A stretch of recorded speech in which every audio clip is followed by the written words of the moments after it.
So, like I had mentioned, these are just some of the more popular psychodrama interventions. This is not by any means a comprehensive list of psychodrama interventions. But in this video, we covered doubling, the mirror position, role reversal, soliloquy, concretization, the empty chair, psychodramatic sculpting, psychodramatic letter writing and journaling, and role training. In the previous video, I also talked about the social atom, which is another popular psychodrama intervention.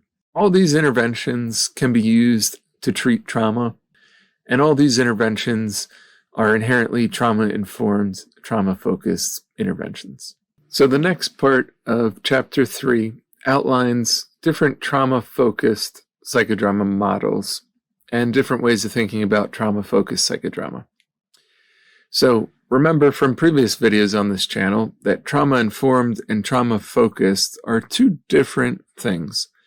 Trauma-informed describes the larger framework and philosophy from which we provide services. Trauma-informed does not necessarily mean that we're treating PTSD.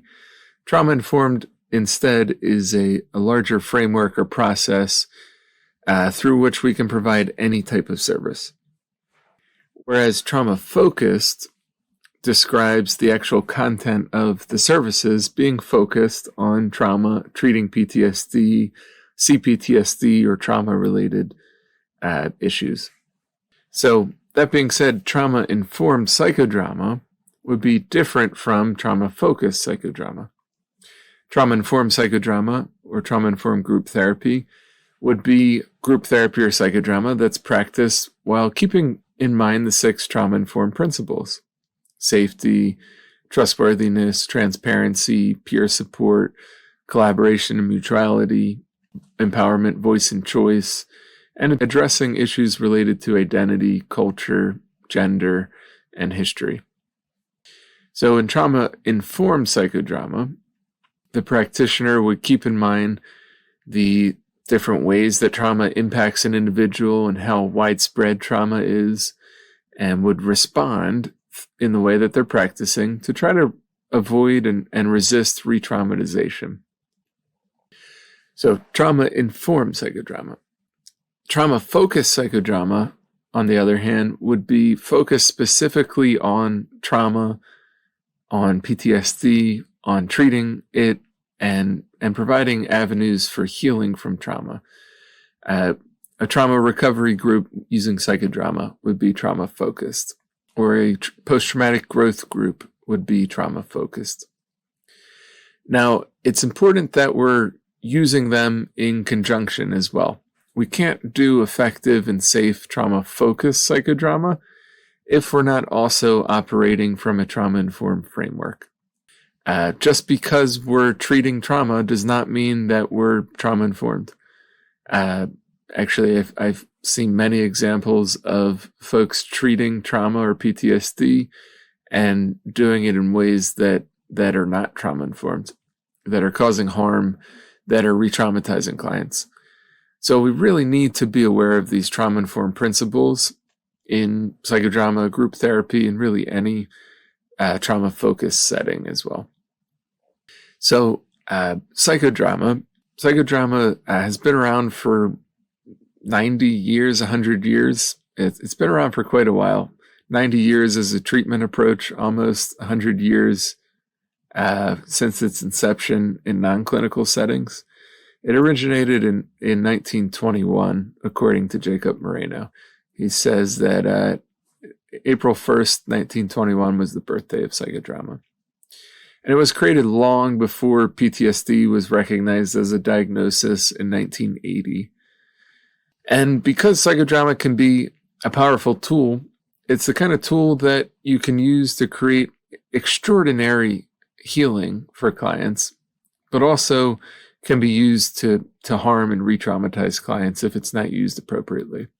And in the 70s, 80s, 90s, psychodrama developed a reputation for being re-traumatizing for clients because it was used in ways that were not trauma-informed, and it was used by folks that didn't have training in trauma or didn't even have adequate training and supervision in psychodrama, but were using it anyway.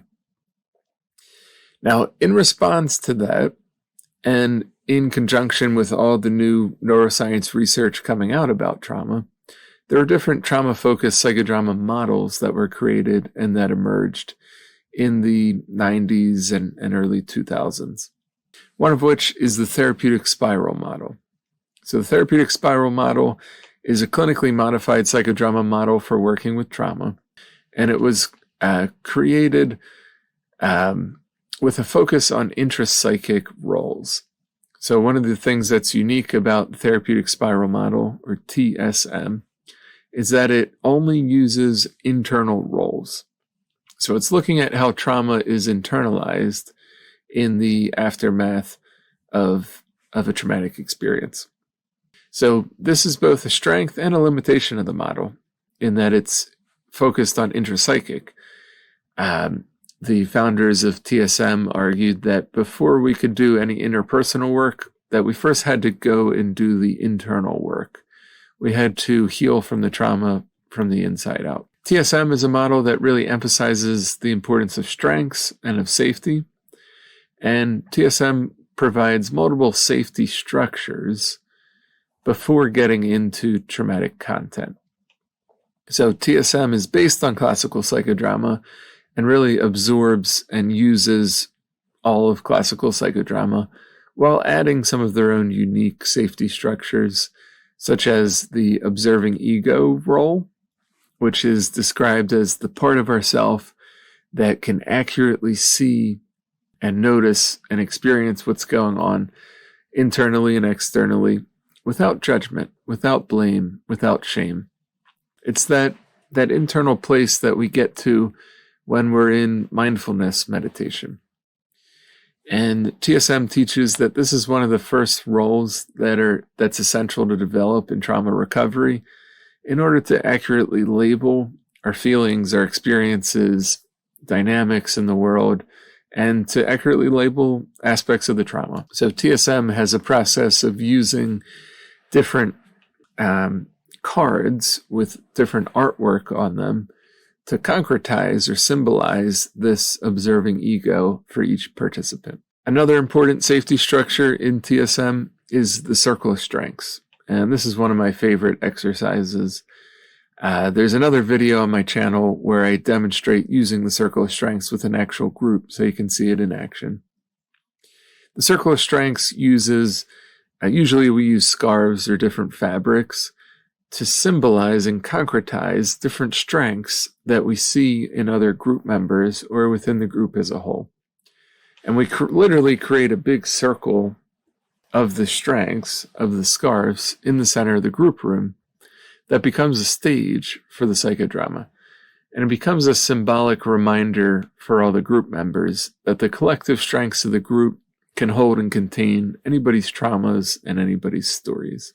So the observing ego and the circle of strengths were two unique safety structures that TSM contributed to the psychodrama community. Now, perhaps the most sophisticated aspect of TSM's theory is what's called the trauma survivor's intrapsychic role atom, or the tessera. So TSM proposes a template for internal roles that relate to trauma and trauma recovery. And there's three different aspects of the trauma survivor's intrapsychic role atom, three different categories that correspond to the different phases of a clinical map for safely working with trauma. Phase 1 has to do with safety, strengths, containment, and these are called prescriptive roles. Phase 2 has to do with trauma-based roles, and phase 3 has to do with transformative roles. So there's 8 different prescriptive roles, and these include the observing ego, internal strengths, social or interpersonal strengths, and spiritual or transpersonal strengths, along with strengths related to containment, such as the containing double and the body double. And these prescriptive roles, they're called prescriptive roles to suggest that we might need to prescribe them to clients in a similar way that a doctor might prescribe a medication or a treatment. that these roles are often missing or inhibited or depleted in the aftermath of trauma by the nature of PTSD.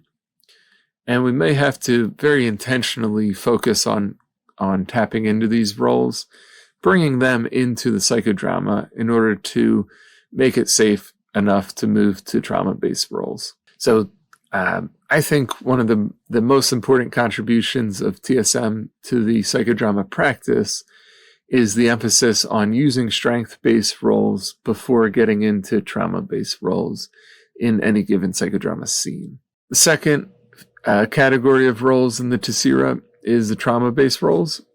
And so this is based on Karpman's triangle, but is a modified trauma triangle. So we have the victim, the perpetrator, and the rescuer in Karpman's triangle. But in TSM, we suggest that because there was no rescuer, the trauma happened. And instead, there was a abandoning authority, some sort of authority, whether it was a person or an adult or a caregiver or a system or a government that was supposed to be there to prevent the trauma from happening, that failed in their obligation and responsibility to do so.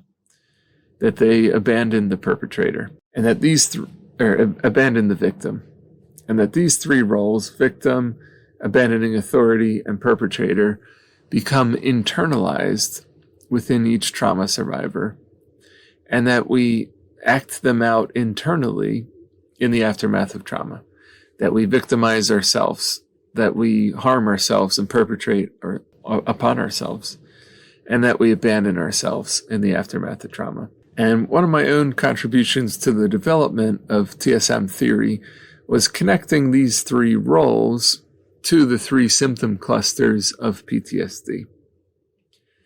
That the intrusive and re-experiencing symptoms of PTSD seem to be embodied through that internalized perpetrator role. The arousal, reactivity, the hyperarousal, the loss of safety, the helplessness that comes with PTSD seems to be embodied through the victim role. And the avoidance and dissociative symptoms in PTSD are operationalized, embodied through the abandoning authority role internally. And that the fourth symptom cluster, PTSD, the newest one, which was added in the DSM-5 in 2013, negative beliefs and negative mood states, can really fall into any one of these three trauma-based roles, depending on the nature of the belief. So you could think of the trauma triangle as the operationalization of PTSD through role theory. That these three roles tend to exist within any trauma survivor, and we need to renegotiate them through the trauma recovery process, psychodramatically. Third category of roles in TSM are called transformative roles. And so there's a bunch of different transformative roles that have to do with autonomy, with integration, and with correction. Some of these roles include the change agent, the corrective friend, or good enough friend, good enough family member, good enough partner, the manager of defenses, being able to manage all of our defense mechanisms in a healthy way, the appropriate authority role that we have to develop internally to be able to set boundaries and get off of that trauma triangle. Another role called the ultimate authority role, which has to do with not only taking authority for our own internal experience, but also stepping into authority in our relationships, in our lives, and in the world. Stepping up and having boundaries, protecting others, advocating for good and change and justice in the world. And there's another transformative role called the sleeping, awakening child in TSM, which is used to describe the part of ourselves that goes to sleep at the time of trauma. Oftentimes, trauma survivors say that they feel like their innocence was taken from them, or a part of themselves died because of the trauma or perpetration they experienced. And in TSM, we try to renegotiate this idea by suggesting that your innocence your spontaneity, your goodness can never be taken from you. Instead, it goes to sleep at the time of trauma. It detaches from you and your experience because it's too painful and it's not safe.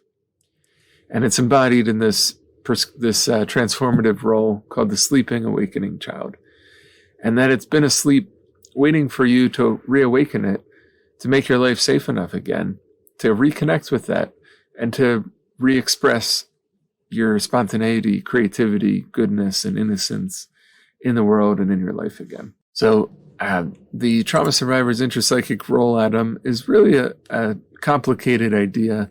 And if you wanted to learn more about it, I would point you to the chapter 3 section in my book. So another trauma-focused psychodrama model that emerged is called the relational trauma repair model, or sociometrics, created by Tion Dayton. And so Tion Dayton created the relational trauma repair model, or sociometrics, with a focus on sociometry, a focus on relational trauma, and really focusing on shortening psychodramas into short, focused psychodrama vignettes. So RTR, or Relational Trauma Repair Model, was created in response to the managed care getting involved in treatment and shortening group sessions, shortening length of stays in treatment, and requiring practitioners to work with larger groups and with less training and funding for training. So RTR and sociometrics is really useful in that it doesn't require as much training to facilitate than larger psychodramas or more complicated psychodrama models or enactments. RTR has 2 levels. Level 1, which focuses on sociometry processes such as spectrograms, sociograms, social atoms, timeline exercises, floor checks and locograms, and step-in sociometry. Many of these are discussed and even demonstrated in some of the other videos on my channel here. Level 1 in RTR focuses on psychoeducation, on creating group cohesion, and pen-to-paper psychodrama exercises, such as timelines or social atoms, or psychodramatic letter writing or psychodramatic journaling. Level 2 in RTR focuses on reconstructive role plays. And so these are short psychodramas, usually focused on revisiting frozen moments of trauma within a trauma timeline or within a social atom for the protagonist. And so these reconstructive role plays usually only involve 1 or maybe 2 other roles. They're short, they're quick, and they're very focused. So because of that, they're better able to fit within shorter group sessions, whereas a longer psychodrama, you might need 2 or 3 hour session in order to do a full psychodrama with multiple scenes. A short RTR psychodrama you could do in an hour or 75, 90-minute session. So RTR has its benefits, as does TSM and as does classical psychodrama. In my own practice, I like to combine TSM with aspects of RTR with classical psychodrama and with SAMHSA's trauma-informed principles.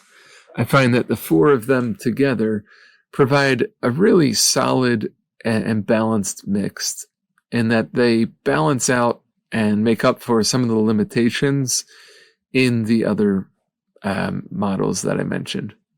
So I like to mix them all together in my work.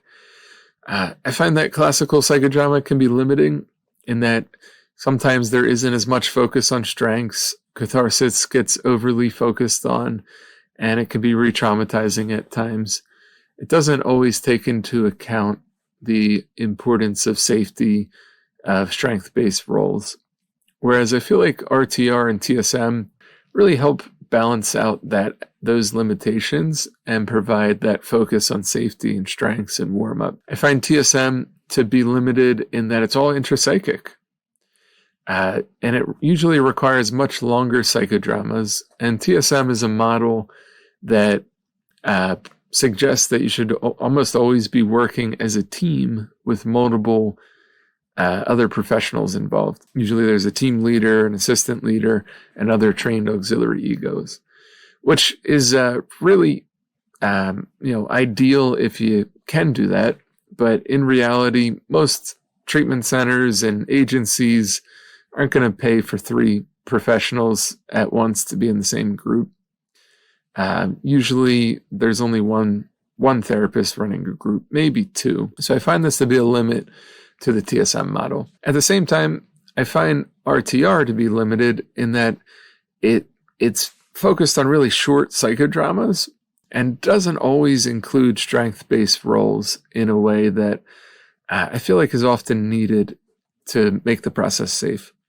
That oftentimes in RTR psychodramas, we go right into the trauma in really deep and quick ways, whereas the process could be made a little bit safer and it could be done in a gradual, more titrated way by including a strength-based role.